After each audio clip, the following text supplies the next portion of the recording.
Günümüz insanlarının haftada 1-2 saatlik sohbetlerde ve senede 10-15 günlük tatillerde ancak bir araya gelebildiği düşünülürse, müzakere meclislerimizi ve okuma programlarımızı insanlığı bütün derinlikleriyle duyma yolunda bir uzlet ve halvet olarak değerlendirebilmemiz hangi hususlara bağlıdır? Hayatımız itibariyle insanı yanları, insanı derinlikleri itibariyle duyma, biraz bu tefekküre bağlı bir şeydir, tedebbüre bağlı bir şeydir, tezekküre bağlı bir şeydir. Şimdi keşke imkan olsa da biz eskiden bizim o Buca'da yaptığımız 3 sene üst üste yapmıştık. 70'ten sonraki yapılan şeylerde belki 1 ay, 1,5 ay oluyor da benim orada 3 ay bile kampta kaldığım oldu yani. O 3 ayda belki şöyle diyeyim, arkadaşlardan bazıları her gün 200 sayfa kitap okurlardı. Bu 3 ayın ne ölçüde değerlendirildiğini düşünün yani. Meselenin bir yanı buydu. Kendileri her gün, zannediyorum normalde de her gün herkes 100 sayfa okuyordu yani. Şimdi bir ay dediğiniz zaman da 3000 sayfa gibi bir şey yapar. Bütün mevcut o külliyat bitirilmiş olur. Bu meselenin sadece bir yanıydı. Öyle bir uzlet öyle değerlendiriliyordu. Asude bir yerde, oldukça dünyevilikten uzak. İkincisi gürül gürül tesbihat yapılıyordu orada. Bir de meselenin yeni olması, o güne kadar öyle duyulmamış olması, orijinalitenin verdiği bir inşirah vardı ruhlarda. Bir de o mesele yapılıyordu. Bir diğer husus, teheccüd namazları ihmal edilmeden kılınıyordu. Bazı yerlerde, Afrika'da da cemaatle kılınıyor. Hanefi mezhebinde böyle kalabalık cemaatle kılmayı mahsurlu görmüşler. Çağrılmadan gelirse 2-3 kişiyle kılınabilir falan diyorlar da. Fakat bu bir içtihat meselesi. Diğer eyyime-i selase bunu cemaatle kılıyorlar yani. Çok mahsur yok o meselenin. Hatta alıştırmak için belki teşvik-u tergip bile yapılabilir. Bir de o yapılıyordu. Bir diğer meselede dersler müzakere ile yapılıyordu. Yani 3'er kişilik gruplar kitap okuyor, kendi aralarında müzakere ediyorlardı. Belli bir ölçüde onların önünde bulunan, mesela diyelim İsmail Hoca gibi, Abdullah Aymaz Hoca gibi kimseler o 3'er kişilik grupları teker teker kontrol ediyorlardı. O günü yaşayan arkadaşlar bilirler. O gün o işin içinde bulunan arkadaşlar. Onların takıldıkları meseleler varsa onları izah ediyorlardı. İşte bütün bunlar, bu müzakereli dersler böyle. Bir de akşam toptan bir ders yapılıyordu. Orada herkes bulunuyordu ve herkese bir ders yapılıyordu. Bu renklilik bıktırmıyordu. Ülfete ve ünsiyete kurban gitmiyordu okunan şeyler. Müzakere ile her gün yeni ufuklar açılıyordu. Kendilerini ben değil de ben hiç kendimi farklı duymadım yani. Eskiden nasıl duymuşsam böyle. Kendilerini farklı duyuyorlardı. Her gün yeni bir enginliğe yelken açıyorlardı. O kadar Cenab-ı Hakk'a müteveccih olunca Allah Celle Celaluhu da onlara çok ciddi mevaritle teyidatta bulunuyordu. Tecellilerle teyidatta bulunuyordu. Gürül gürüldü yani her şey burada. O zamanlar böyle 2 ay, 3 ay yapılıyordu. Hakikaten çok şey okunuyor, çok şey müzakere ediliyordu ve geriye döndükleri zaman da mebdede o işte hakikaten çok hızlı bir inkişaf oluyordu. Yani o işi iştirak eden 20 tane insan varsa bakıyordunuz o sene o arkadaşlar 200 insan yaptılar.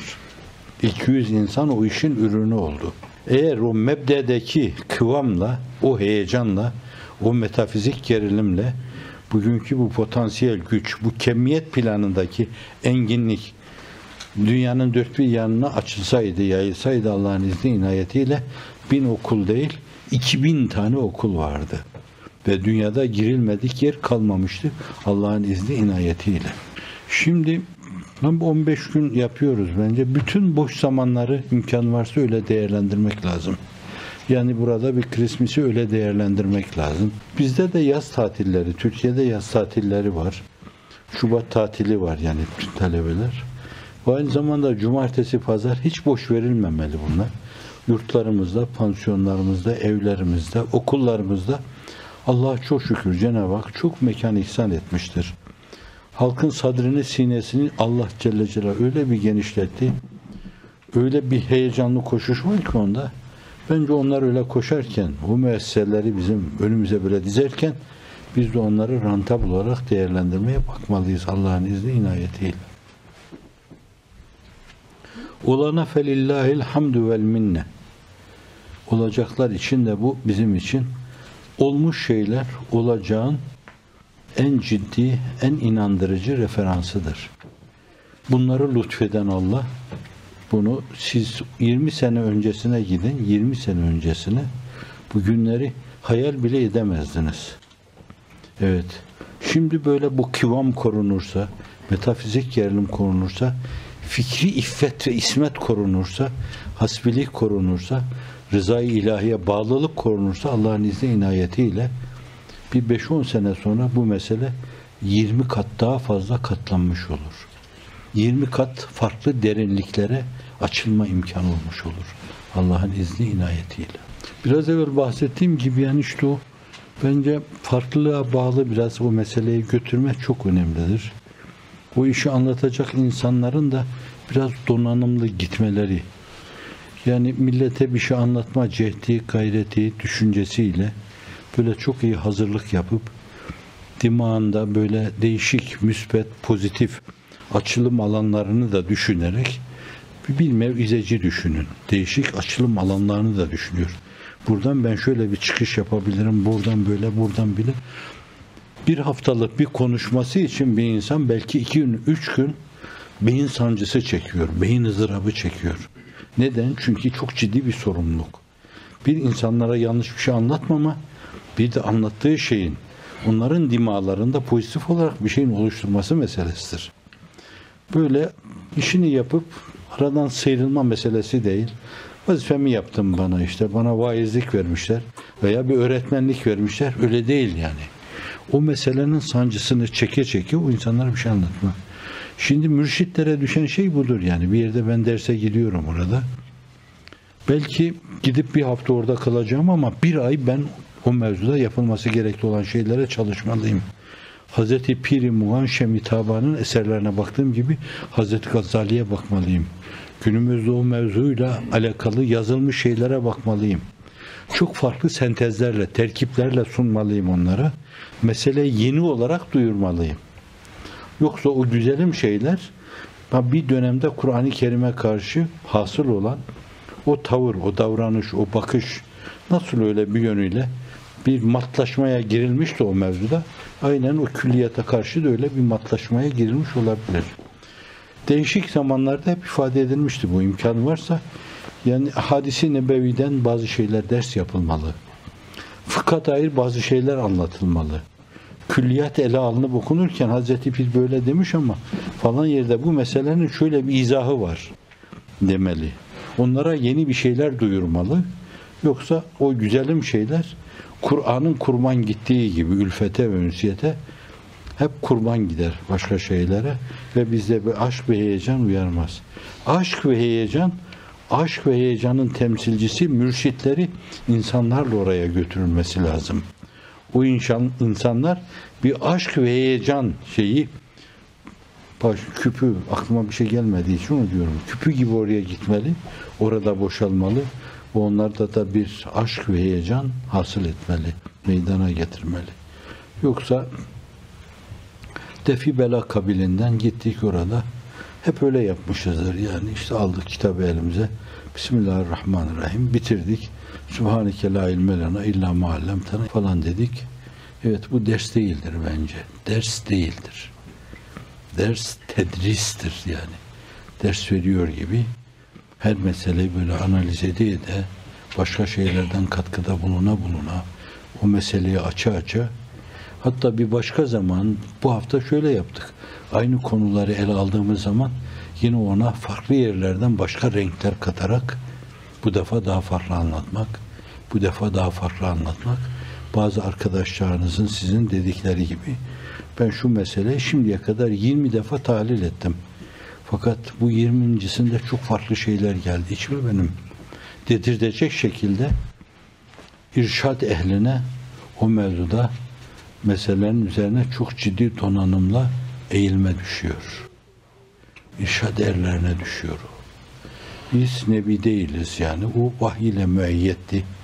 Yeni yeni şeyler anlatılıyordu. Tasrifler yapılıyordu. Her defasında farklı başları döndüren şeyler nazil oluyordu. Bize çalışmak düşer. O çalışmaları Allah bir kısım mevaridiyle taşlandıracaksa, bir kısım tecellilerle taşlandıracak, renklendirecekse o Allah'ın bileceği bir şeydir. O bize ait değil. Biz o mevzuda donanımımızı yapacak. Bir ders için 10 gün çalışacak. Öyle gidecek. Onları öyle anlatmaya çalışacağız.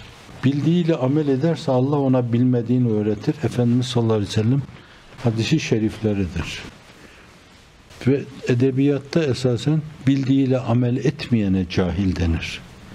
Bir şey bilmeyene değil yani. Bir şey bilmeyen bildiği kadarıyla amel ediyorsa o cahil değildir. Fakat kitaplar devirmiş, post üzerine post sermiş, post doktoralar yapmış ama bildiğiyle amel etmiyorsa şayet, o bilgisini değerlendirmiyorsa onun adı cahildir. Bu açıdan insan mutlaka bildiğiyle amel etmeli.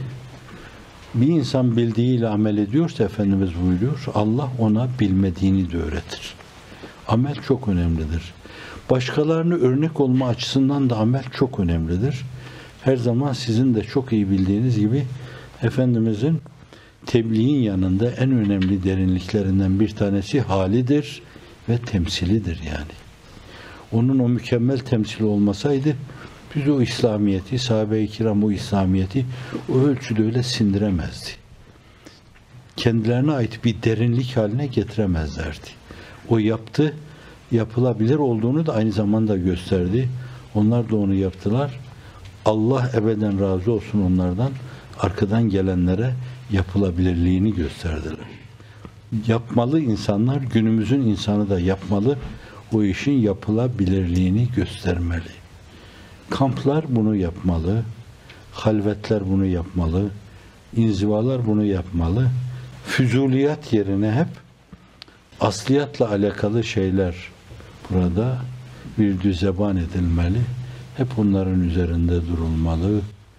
Hep sohbeti canan etrafında muhavereler cereyan etmeli. Keşke sevdiğimiz sevse kamu halkı cihan, sohbetimiz her zaman sohbeti canan olsa diyor şair. 24 saat evvel, belki bazen 2 gün evvel telefona çıkmazdım. Kimseyle konuşmazdım. Olumsuz bir kısım düşünceler dimağımda bırakırsa kürsüde konuşmalar ona göre yönlendirirler filan diye. Arabada giderken boğaza doğru gözlerimi kapattım, gözlerime fazla bir şey girmesin diye. Bunları benim zaafıma verebilirsiniz. Komplekslerime verebilirsiniz. Orada mutlaka tahiyye-i mescid kılmaya çalışırdım. Kürsünün dibinde çok defa senin marziyatını seslendirmeyeceksem dilime bir yönüyle benim belki orada bilmem ne vur, konuşturma beni. Senin rızan ilafına bir şey konuşacaksam konuşturma. Bu çok önemli bir meseledir. Halka bir şey anlatıyorsunuz. Orada kendinizi anlattığınız zaman haşa ve kella üluhiyete ait meseleleri geri planda tutmuş olursunuz. Onun hiç de tesiri olmaz. Ama öyle dediniz, öyle ettiniz, ne derece o mevzuda başarılı oldunuz. Ben hiçbir zaman başarılı olduğuma inanmadım. Hatta çok defa geriye dönüp baktım. Bunca zaman o insanların zamanını almış, ihfal etmiş, kandırmış, vaaz-ı nasihat ediyorum diye zamanlarını çalmış, zamanlarını israf etmiş nazarıyla baktım kendime. Ha bu arada gelenler geldiyse bu gelenlerin faziletine aittir. Bana